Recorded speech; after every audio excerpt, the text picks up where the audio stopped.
Hello my dear students, आप सभी को good morning. Acharya Shri Mahapragya institute of excellence Asim के ऑनलाइन प्लेटफॉर्म पर आप सभी का हार्दिक स्वागत एवं अभिनंदन। मैं हूं इरफान मोहम्मद छिपा, फैकल्टी ऑफ कॉमर्स, और आज हम स्टार्ट करेंगे बीकॉम पार्ट फर्स्ट का सब्जेक्ट है आपके बिजनेस स्टैटिस्टिक्स, उसका लेक्चर फर्स्ट, यानी कि आज हम बिजनेस स्टैटिस्टिक्स स्टार्ट करेंगे। अब बिजनेस स्टैटिस्टिक्स स्टार्ट करने से पहले अगर हम देखें तो जो सांख्यिकी शब्द का सर्वप्रथम प्रयोग हुआ था वो हुआ था सर्वप्रथम सन 1749 के अंदर।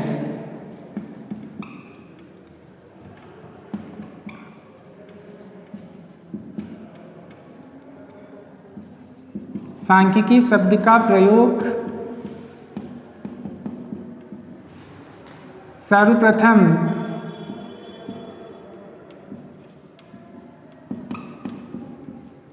सन 1749 में सर्वप्रथम सांख्यिकी शब्द का प्रयोग किया गया था, और वह किसने किया है? सर गॉटफ्राइड आकेनवाल ने।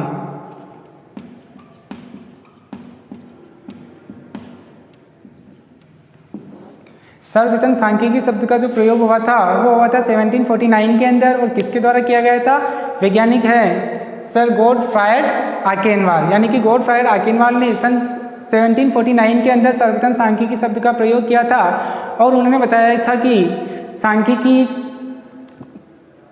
के जो मतलब हैं वो समंक जो डाटा होते हैं उनको कलेक्ट करना, डाटा को एकत्रित करना, और उन डाटा का सही तरीके से यूज हमारे को कैसे करना है, उपयोग कैसे करना है, उसके बारे में उन्होंने बताया था। और अगर हम देखें तो सांख्यिकी को हम दो भागों में बांट सकते हैं, एक वचन के रूप में और बहुवचन के रूप में। एक वचन के रूप में अगर हम देखें तो वैज्ञानिक पद्धति से यदि सांख्यिकी का हम प्रयोग करते हैं तो उसे एक वचन के रूप में परिभाषित किया गया है, जबकि बहुवचन के रूप में समंक को या आंकड़े जिसको हम कहते हैं उनको एकत्रित करना और उनका सही तरीके से उपयोग करना और उनका विश्लेषण करना, एनालिसिस करना, ये बहुवचन के रूप में माना जाता है। प्राचीन समय में सांख्यिकी का प्रयोग बहुवचन के रूप में ही किया जाता था और पहले इसको अपूर्ण माना जाता था, मगर आजकल वर्तमान समय में इसका पूर्ण उपयोग होने लग गया और इसकी एक वचन के रूप में यानी कि वैज्ञानिक पद्धति के रूप में भी सांख्यिकी का प्रयोग होने लग गया है।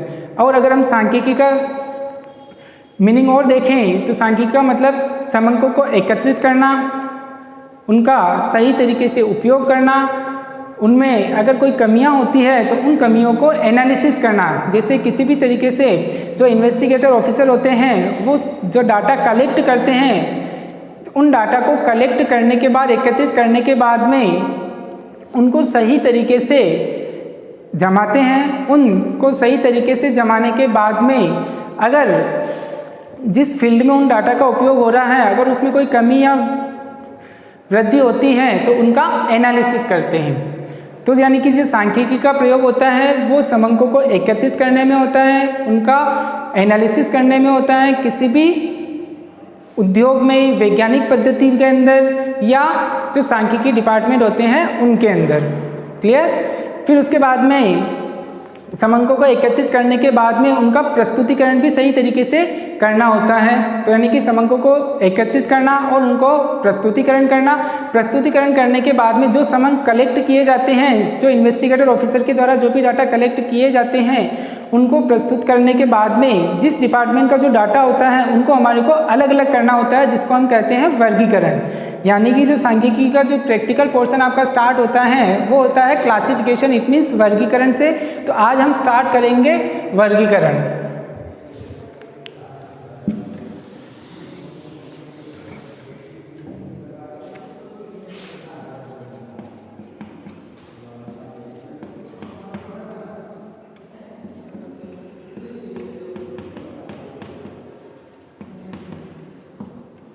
क्लासिफिकेशन, वर्गीकरण सांख्यिकी के अंदर आपका एक लेसन है, इसको हम स्टार्ट करेंगे। इसको पूरी सांख्यिकी की नींव माना जाता है। इस चीज़ का हमेशा ध्यान रखना कि जब तक ये लेसन समझ में नहीं आएगा तब तक आप सांख्यिकी को स्टैटिस्टिक्स के आगे के लेसन आप नहीं समझ सकते। ये लेसन बहुत इंपॉर्टेंट लेसन है, ये सांख्यिकी की नींव माना जाता है। जब तक ये लेसन नहीं आएगा तब तक आप आगे के लेसन नहीं समझ सकते। अब वर्गीकरण का मतलब क्या होता है, यानी कि पहले तो इन्वेस्टिगेटर ऑफिसर ने डाटा को एकत्रित कर लिया, उसका प्रस्तुतिकरण कर लिया, अब उनको अगर वो डाटा एक साथ सभी डिपार्टमेंट के हैं तो उनको अलग अलग करना होगा, जिसको हम कहते हैं वर्गीकरण। किसी भी सांख्यिकीय विश्लेषण के लिए जो डाटा एकत्रित किए गए हैं, उन एकत्रित किए गए डाटा को अलग अलग विभागों में अलग अलग तरीके से डिस्ट्रीब्यूट करना ही क्या कहलाता है, आपका वर्गीकरण कहलाता है। इसकी डेफिनेशन अगर हम लिखें,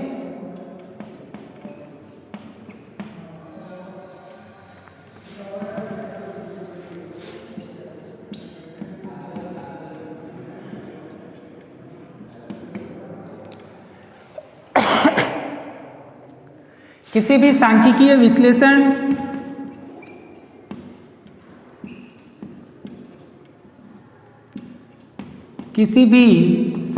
विश्लेषण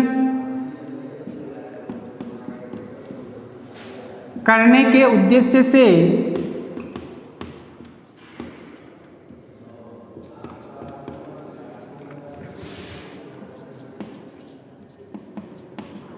एकत्रित किए गए समंकों को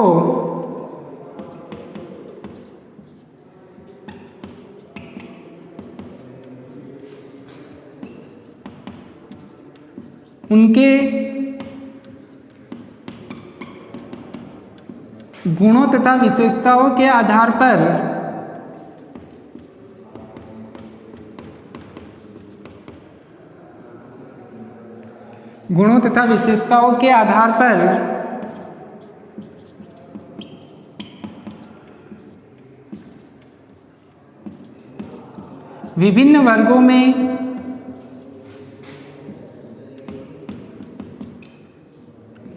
विभिन्न वर्गों में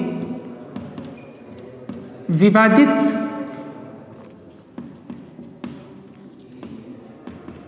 करने की प्रक्रिया को वर्गीकरण कहा जाता है।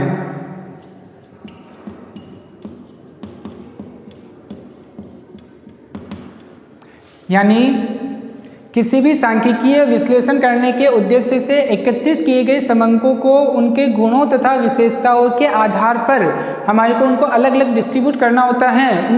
उनके गुणों तथा विशेषताओं के आधार पर विभिन्न वर्गों में विभाजित करने की जो प्रक्रिया होती है वो क्या कहलाती है, आपकी वर्गीकरण कहलाती है, क्लासिफिकेशन कहलाती है।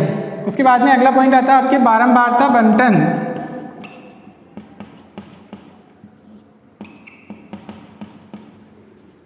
जिसको हम बोलते हैं फ्रीक्वेंसी डिस्ट्रीब्यूशन।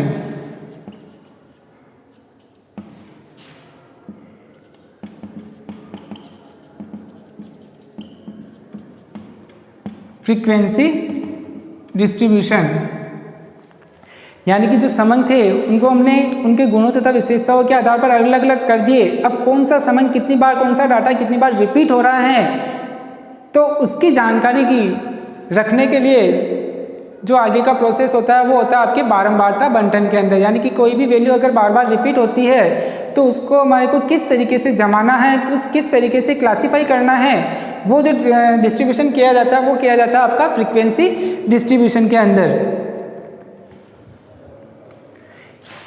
यदि किसी चर के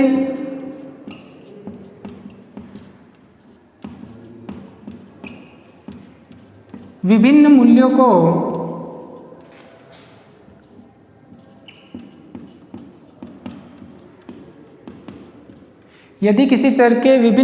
को क्रमबद्ध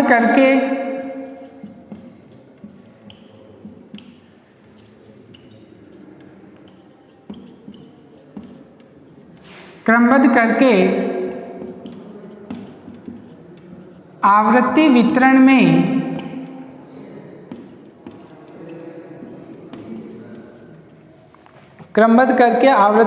में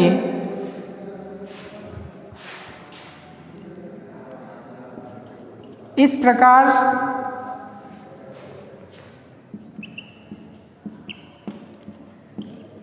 लिखा जाता है कि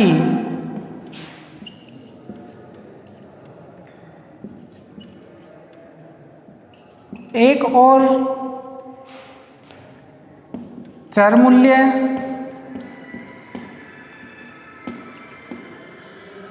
एक और चर मूल्य को और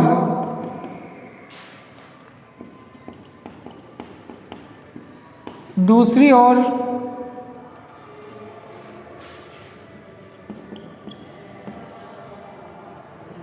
उसकी आवृत्ति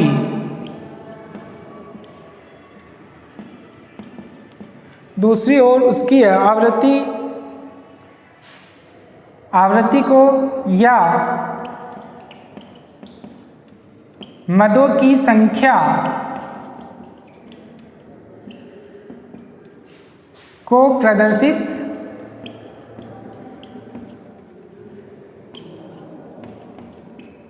करते हैं।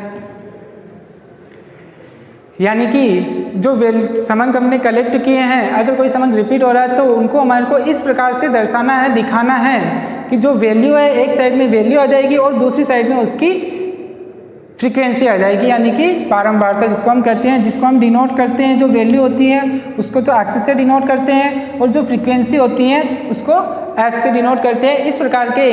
इस प्रकार से इसके अंदर दो कॉलम बनाए जाते हैं, पहला कॉलम वैल्यू का और दूसरा कॉलम होता है आपके फ्रीक्वेंसी का, जिसको हम एफ से डिनोट करते हैं। वैल्यू को एक्सिस से डिनोट करते हैं और फ्रीक्वेंसी को एफ से डिनोट करते हैं।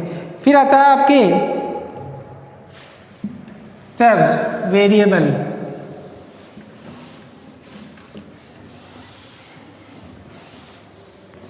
जो वैल्यू दी हुई होती है उन वैल्यू को ही हम क्या बोलते हैं, चर बोलते हैं, वेरिएबल बोलते हैं। यानी कि चर या वेरिएबल। वेरिएबल का मतलब क्या, कोई भी वैल्यू दे दी आपको, जैसे माना कि 2, 4, 6, 8, 10 इस तरीके से कंटिन्यू अगर कोई भी वैल्यू दे दी तो वो वैल्यू आपकी क्या मानी जाएगी, चर मानी जाएगी, वेरिएबल मानी जाएगी। क्लियर। यानी कि ऐसी विशेषताएं अथवा लक्षण जिन्हें संख्यात्मक रूप दिया जा सके। चर को अगर हम डेफिनेशन के तौर पर अगर हम लिखें तो ऐसी विशेषताएं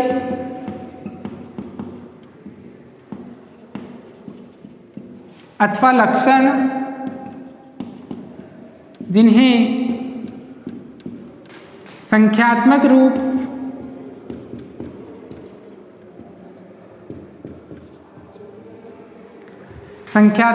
दिया जा सके,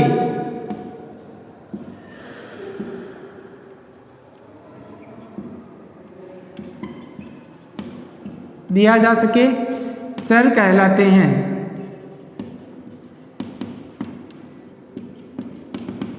यानी कि किसी भी वैल्यू को अगर हम संख्या के रूप में लिखते हैं तो वो संख्या ही आपकी क्या मानी जाएगी, चर मानी जाएगी। जिसको हम दो भागों में बांटते हैं। चर दो प्रकार के होते हैं।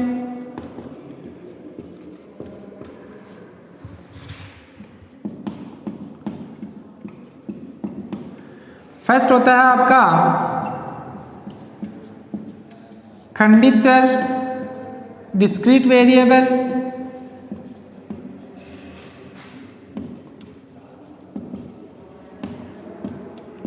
और दूसरा होता है आपका अखंडित चर।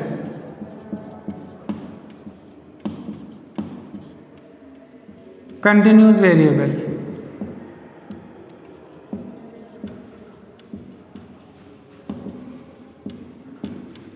Continuous variable. डिस्क्रीट वेरिएबल का मतलब जिसमें आपको वैल्यू और उसकी फ्रीक्वेंसी दोनों दी हुई रहेगी। वो जो वेरिएबल रहेंगे वो कहलाएंगे आपके खंडित चर। यानी कि अगर किसी के अंदर आपको वैल्यू दी हुई जिसको हम एक्स से डिनोट करेंगे और उसकी फ्रीक्वेंसी दी हुई होगी जिसको हम एफ से डिनोट करेंगे। जो वैल्यू होगी उसको हम एक्स से डिनोट करेंगे और जो फ्रीक्वेंसी होगी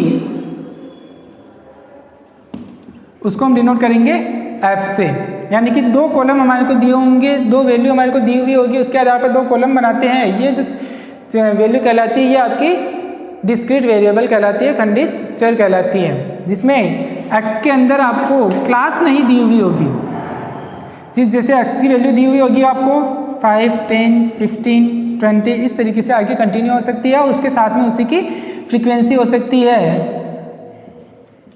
इस तरीके से आगे उसकी फ्रीक्वेंसी हो सकती है।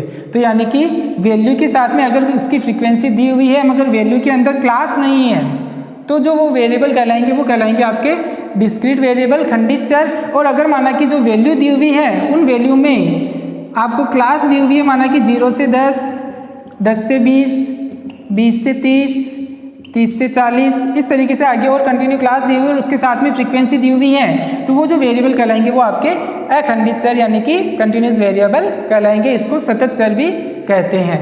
अखंडित चर को हम क्या कहते हैं? सतत चर। क्लियर? इसके आगे आपके पॉइंट आता है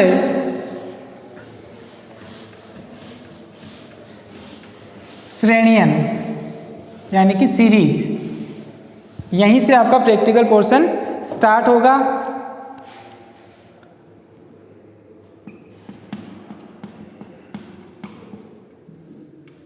अगला जो पॉइंट है वो है आपके सीरीज। पूरी स्टेट्स को समझने के लिए सीरीज का ज्ञान होना सबसे महत्वपूर्ण बात होती है, क्योंकि जब तक हमारे को सीरीज का पता नहीं चलेगा तब तक हम आगे किसी भी लेसन को हम नहीं समझ सकते, स्टेट्स को नहीं समझ पाएंगे। श्रेणियन का यानी कि सीरीज का हमारे को ध्यान होना बहुत जरूरी होता है। यानी कि सीरीज का मतलब क्या होता है? तो सीरीज का मतलब होता है कि सांख्यिकी के अंदर जो डाटा हमने एकत्रित कर लिए थे, अब उनका एनालिसिस करने के लिए जो वैल्यू हमारे पास में थी, जो डाटा हमारे पास में था, उनको किस प्रकार से हमारे को डिवाइड करना है, किस प्रकार से उपयोग में लेना है ताकि उसकी सही सही जानकारी हमारे को प्राप्त हो सके, वो सारी चीज़ की कैलकुलेशन जो होती है वो होती है आपके सीरीज के अंदर। किसमें होती है? सीरीज के अंदर। यानी कि जो सीरीज का अगर हम मीनिंग लिखे तो सांख्यिकीय विश्लेषण करने के लिए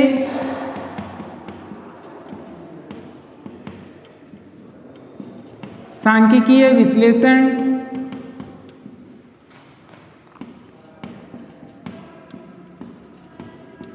करने के लिए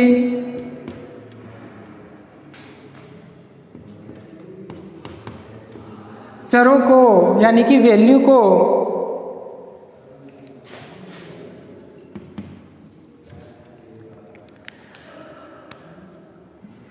जिस रूप में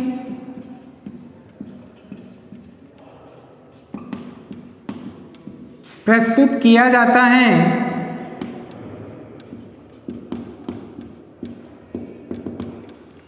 उसे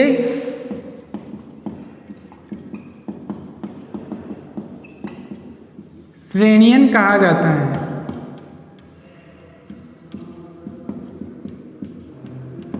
यानी कि जो भी वैल्यू थी जिसको हम चर के नाम से जानते हैं, उन वैल्यू को एनालिसिस करने के लिए, विश्लेषण करने के लिए हमारे को किस प्रकार से उसको प्रस्तुत करना होगा, तो जो हम प्रस्तुतिकरण करेंगे उसी को हम क्या कहते हैं? सीरीज कहते हैं, श्रेणियन कहते हैं। सीरीज को हम 3 भागों में बांट सकते हैं। इसे 3 भागों में बांटा जाता है।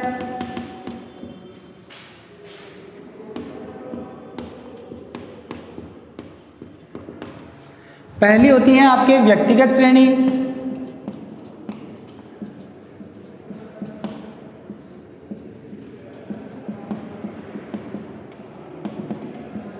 Individual series.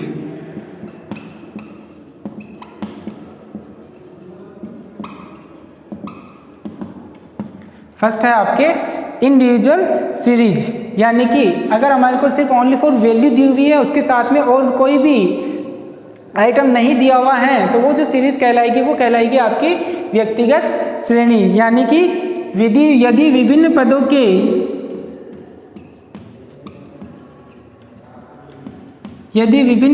के अलग अलग मूल्य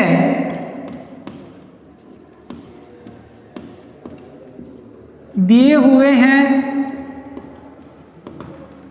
यदि विभिन्न पदों के अलग अलग मूल्य दिए हुए हैं तो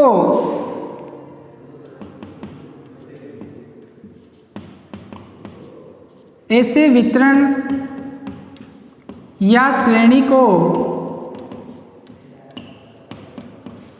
व्यक्तिगत श्रेणी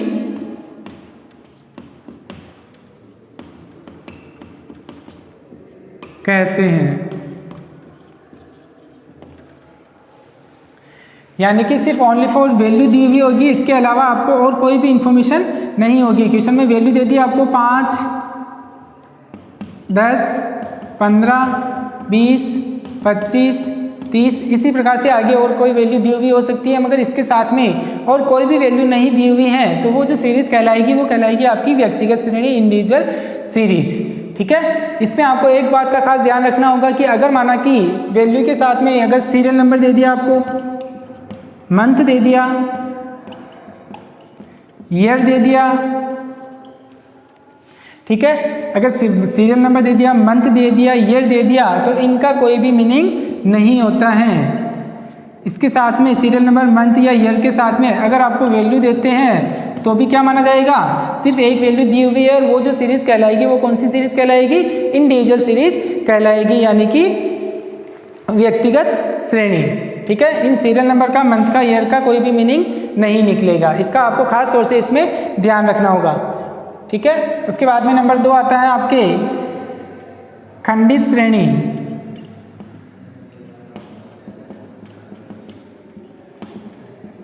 जिसको हम बोलते हैं डिस्क्रीट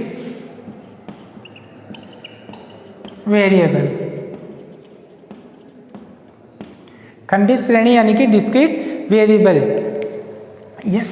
डिस्क्रीट वेरिएबल का मतलब यानी कि अभी आपने देखा था कि सिर्फ ओनली फॉर वैल्यू दी हुई है, तब तो वो आपकी जो सीरीज कहलाएगी वो कहलाएगी आपकी इंडिविजुअल सीरीज। मगर अगर वैल्यू के साथ में अगर उसकी फ्रीक्वेंसी भी दी हुई हो, उसकी आवृत्तियाँ भी दी हुई हो, यदि उसकी बारंबारता भी दी हुई हो, तो वो जो सीरीज कहलाएगी वो कहलाएगी आपकी खंडित श्रेणी यानी कि डिस्क्रीट सीरीज।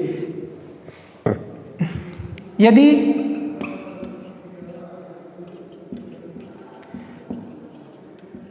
विभिन्न पद मूल्यों के साथ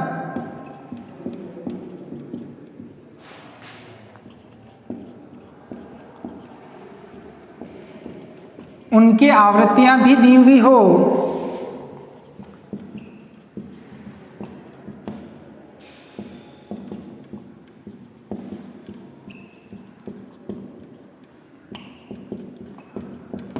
तो ऐसी श्रेणी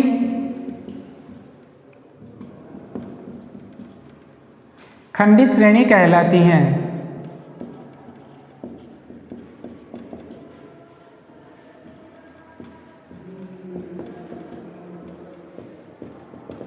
यानी कि इसके अंदर आपको 2 कॉलम दिए हुए होंगे, एक तो वैल्यू दी हुई होगी और उसकी फ्रीक्वेंसी दी हुई होगी। कोई भी वैल्यू दी हुई हो सकती है और उसकी फ्रीक्वेंसी दी हुई हो सकती है। वैल्यू को x से डिनोट करेंगे और फ्रीक्वेंसी को f से डिनोट करेंगे, यानी कि इसमें 2 कॉलम आपको दिए हुए होंगे, वैल्यू और उसकी फ्रीक्वेंसी। तो हमारे को ध्यान में रखना कि वो जो सीरीज है वो कहलाएगी आपकी डिस्क्रीट सीरीज, खंडित श्रेणी। उसके बाद में आता है नंबर 3 आपके अखंडित श्रेणी।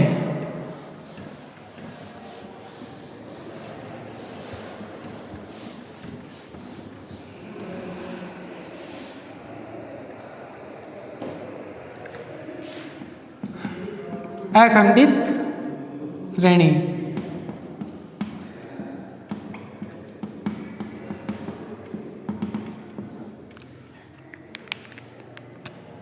या सतत श्रेणी। अखंडित श्रेणी को और क्या बोलते हैं, सतत श्रेणी, कंटिन्यूअस वेरिएबल।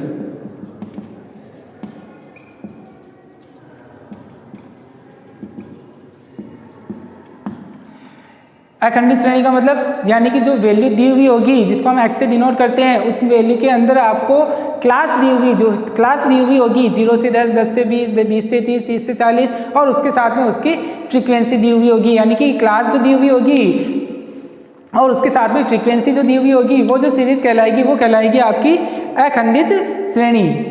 यानी कि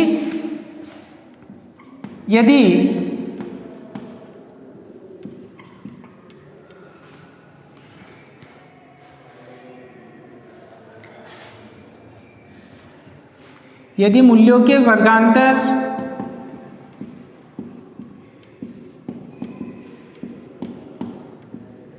और उनकी आवृत्तियां, यदि मूल्यों के वर्गांतर और उनकी आवृत्तियां दी हुई हो, यानी कि जो मूल्य यानी कि जो वैल्यू दी हुई होगी वो क्लास में दी हुई होगी और उसके साथ में उसकी फ्रीक्वेंसी दी हुई होगी, तो वो जो सीरीज कहलाएगी वो कहलाएगी आपकी अखंडित श्रेणी। तो वैल्यू जो दी हुई होगी वो ऐसे दी हुई होगी, माना कि 0 से 10, 10 से 20, 20 से 30, 30 से 40 और 40 से 50 और उसके साथ में उसकी फ्रीक्वेंसी दी हुई होगी 5, 4, 9, 7, 8। इस तरीके से आगे भी हो सकती है, ठीक है। यानी कि अगर जो वैल्यू दी हुई होगी उसमें दो सीमाएं होगी, इसको हम बोलते हैं L1 और इसको हम बोलते हैं L2, लोअर लिमिट और अपर लिमिट, ठीक है। इस तरीके से अगर कोई वैल्यू दी हुई है और उसके साथ में फ्रीक्वेंसी दी हुई है तो वो जो सीरीज कहलाएगी वो कहलाएगी आपकी अखंडित या सतत श्रेणी, कंटिन्यूस वेरिएबल या कंटिन्यूस सीरीज, कंटिन्यूस सीरीज, ठीक है।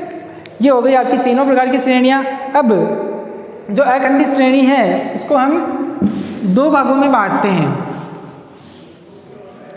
जो अखंडित श्रेणी है उसे हम दो भागों में बांटते हैं। फर्स्ट है आपके समावेशी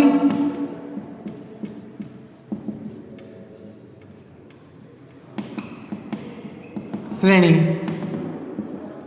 इंक्लूसिव सीरीज।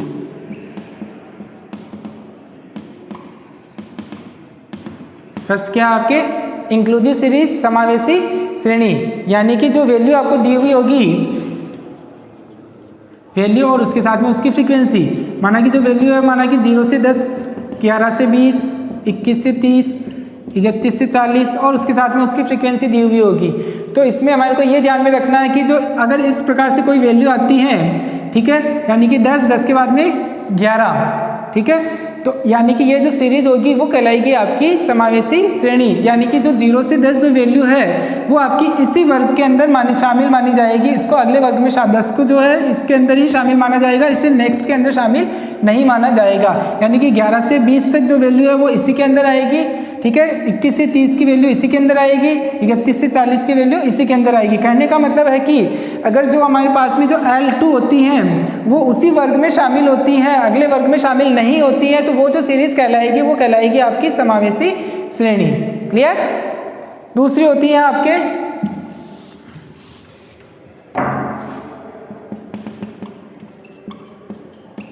अपवर्जी श्रेणी, एक्सक्लूसिव सीरीज।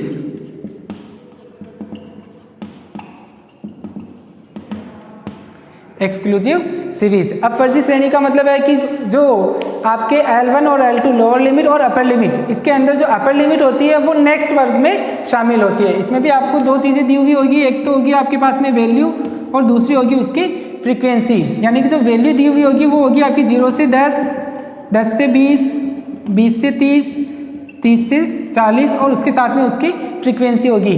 तो ये जो वैल्यू है इधर वाली ये कहलाएगी आपके लिए L1 लोअर लिमिट और ये कहलाएगी आपकी L2, इसको बोलते हैं हम अपर लिमिट। यानी कि जो इसमें L2 होगी, जिससे यानी कि जो 10 है ये 10 इस फर्स्ट के अंदर शामिल नहीं होकर के किस में शामिल माना जाता है, नेक्स्ट वर्ग, यानी कि जो सेकंड क्लास है उसमें ही 10 इसमें शामिल माना जाएगा, 20 इसमें शामिल माना जाएगा, 30 इसमें शामिल माना जाएगा। इसी प्रकार से आगे कंटिन्यू ऐसा रहता है। तो वो जो सीरीज है वो कहलाएगी आपकी अपवर्जी श्रेणी, ठीक है। यानी कि समावेशी श्रेणी में जो क्लास दी हुई होगी वो होगी आपकी 0 से 10, 11 से 20, 21 से 30 इस प्रकार से होगी, जबकि अपवर्जी श्रेणी में इस प्रकार से होगी। उसमें जो L2 होगा वो नेक्स्ट में शामिल होगा, जबकि इंक्लूसिव में L2 उसी वर्ग में शामिल माना जाएगा।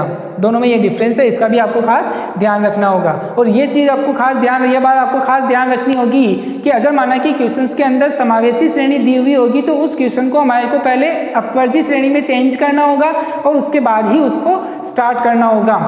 क्लियर? उसके बाद में आपके आता है, ये हो गई आपकी तीनों प्रकार की श्रेणियां। पहली थी व्यक्तिगत श्रेणी, दूसरी थी आपकी खंडित श्रेणी, तीसरी थी आपके अखंडित श्रेणी।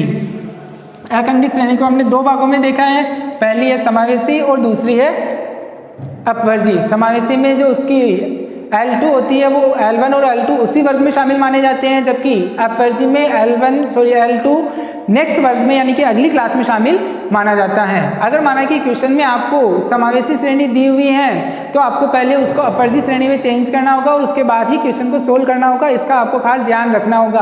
अगर माना कि क्वेश्चन में समावेशी श्रेणी दी हुई है तो आप उसको अपवर्जी श्रेणी में कैसे चेंज करेंगे, तो अगला टॉपिक जो आता है वो आता है आपके समावेशी श्रेणी से अपवर्जी श्रेणी में रूपांतरण।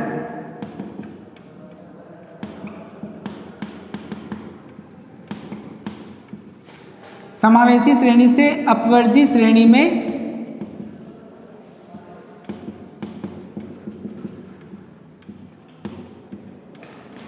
रूपांतरण।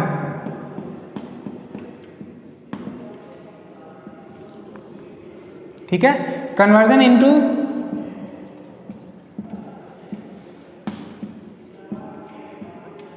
इंक्लूसिव सीरीज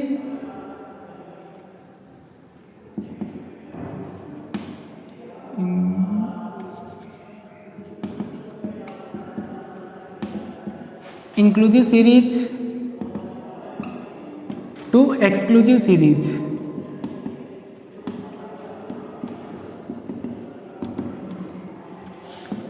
यानी कि अगर क्वेश्चन में हमारे को समावेशी श्रेणी दी हुई है तो हमारे को उसको अपवर्जी श्रेणी में चेंज करने के बाद क्वेश्चन स्टार्ट करना होगा।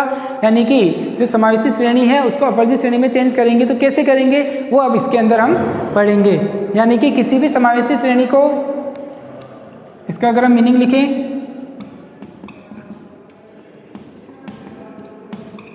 किसी भी समावेशी श्रेणी को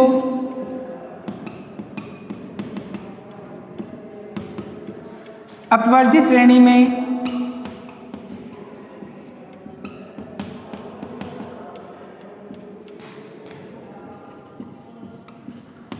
बदलने के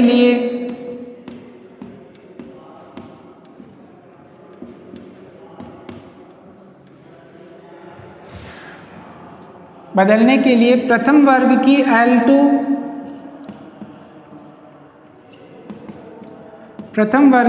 L2 यानी कि उच्च सीमा तथा अगले वर्ग की L1 इट मीन्स निम्न सीमा, प्रथम वर्ग की L2 तथा अगले वर्ग की L1 के अंतर को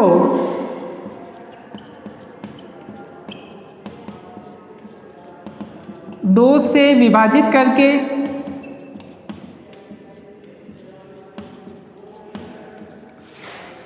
ज्ञात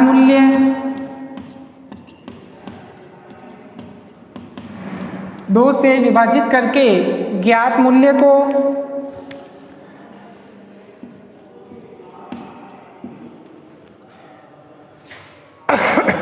प्रथम वर्ग की L2 तथा अगले वर्ग की L1 के अंतर को 2 से विभाजित करके ज्ञात मूल्य को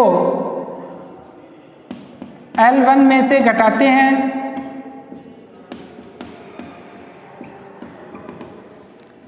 तथा L2 में जोड़ते हैं। इसका आपको खास ध्यान रखना होगा। आगे हम जो लेसन पढ़ेंगे, चाहे वो क्लासिफिकेशन के बाद में हम पढ़ेंगे स्टैटिस्टिकल एवरेज है, डिस्पर्जन है, स्क्यूनेस है, एनालिसिस ऑफ टाइम सीरीज है, कोरिलेशन है, रिग्रेशन है, ये सारे लेसन के अंदर ये सीरीज हमारी काम आएगी शुरू से लेकर के लास्ट तक। इसलिए हमेशा ये ध्यान रखना, जो क्लासिफिकेशन का लेसन है बहुत इंपॉर्टेंट है। ये एक तरह से पूरी स्टेट्स की क्या मानी जाती है, नींव मानी जाती है। तो यानी कि अगर हमारे को इंक्लूसिव सीरीज दी हुई है तो उसको एक्सक्लूसिव सीरीज में कैसे चेंज करेंगे, किसी भी समावेशी श्रेणी को अपवर्जी श्रेणी में बदलने के लिए प्रथम वर्ग की L2 तथा अगले वर्ग की L1 के अंतर को 2 से डिवाइड करना है। ठीक है, और जो वैल्यू आएगी उसको L1 में से घटाना, लेस करना और L2 में हमारे को ऐड करना है। तो वो जो सीरीज चेंज होगी वो होगी आपकी एक्सक्लूसिव सीरीज, अपवर्जी श्रेणी में परिवर्तित हो जाएगी। इसको अगर हम समझे एग्जाम्पल से, माना कि क्वेश्चन में आपको वैल्यू दी हुई है 10 से 20, 21 से 30, 31 से 40, 41 से 50 और 51 से 60। ठीक है, और उसकी फ्रीक्वेंसी आपको दी हुई है माना कि 4 6 10 8 2, ये आपको फ्रीक्वेंसी दी हुई है। क्लियर है। और क्वेश्चन में आता है कि जो इंक्लूसिव सीरीज आपको दी हुई है उसको आपको एक्सक्लूसिव सीरीज के अंदर चेंज करना है। ये भी इंपॉर्टेंट है। ऐसा एक सवाल आपके शॉर्ट क्वेश्चन में पूछा जाता है अक्सर 4 नंबर के अंदर, जिसको में हमारे को सिर्फ ओनली फॉर चेंज करना होता है। अब इसको चेंज करेंगे तो कैसे करेंगे? जो अक्सर फ्रीक्वेंसी में तो कभी कोई चेंजेस नहीं होगा, फ्रीक्वेंसी तो जो है वो वापस एज इट इज आ जाएगी आपके। ठीक है। चेंज जो होगा वो ओनली फॉर वैल्यू के अंदर होगा, जिसको हम एक्स से डिनोट करते हैं। प्रथम वर्ग ये आपकी फर्स्ट क्लास है। अभी हमने लिखा है इसके मीनिंग के अंदर कि जो प्रथम वर्ग है, प्रथम वर्ग की तो हमारे को लेनी है L2। तो प्रथम वर्ग की ये तो कहलाती है इधर वाली आपकी L1, इधर वाली कहलाती है आपकी L2। तो प्रथम वर्ग की L2 क्या हो गई? 20। ठीक है। और अगले वर्ग की L1, ये अगले वर्ग की L1 21। ठीक है। इन दोनों में डिफरेंस क्या हो गया? 1 का। 1 को हमारे को डिवाइड करना है किससे? 2 से। ठीक है। हमने लिखा है कि अंतर को 2 से विभाजित करके। ठीक है। तो 1 को डिवाइड किया 2 से तो वैल्यू आएगी आपकी 0.5। ठीक है। जो वैल्यू आती है उसको हमारे को L1 में से लेस करना होगा। ठीक है। तो हम L1 से अगर इसको हम लेस करते हैं तो हमारी जो क्लास होगी वो क्या होगी? 10 में से हमारे अगर हमने 0.5 लेस किया तो जो वैल्यू आएगी उसको हम लिखेंगे 9.5। और L2 में ऐड करते हैं 20 में अगर हमने 0.5 ऐड कर दिया तो वैल्यू आ जाएगी आपकी 20.5। क्लियर। ऐसे ही आगे से आगे कंटिन्यू करना है हमारे को। 21 में से अगर हमने 0.5 लेस किया 20.5, और अगर हमने L2 में ऐड किया तो 30.5। क्लियर।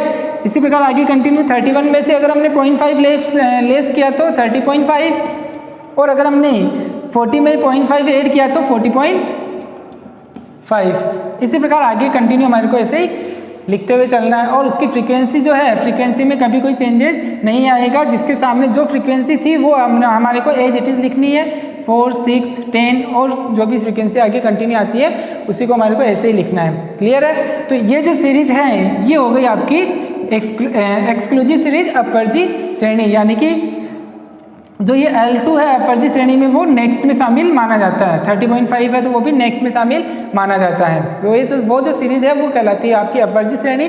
तो ये चेंज हो गया, आपकी जो इंक्लूसिव सीरीज थी उसको हमने चेंज कर दिया किसमें?